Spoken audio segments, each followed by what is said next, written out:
In this video today, I will show you how to add Fingerprint on Infinix Mobile. Please follow my method step by step. Click Security. Now click Fingerprint. Before providing your fingerprint, set up a screen lock on your mobile. I will set pattern lock. Please follow my step.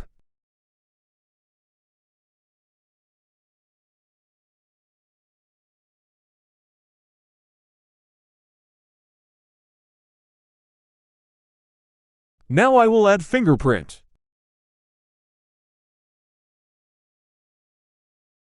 Now fill it with the finger you want to add the fingerprint to.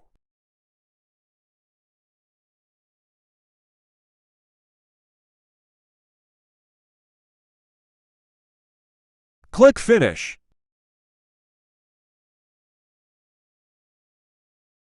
Now you can add another finger if you want. Now I will show you how to add more fingerprints one by one. Stay with me until then. Let me tell you, if you haven't subscribed to my channel yet, please subscribe.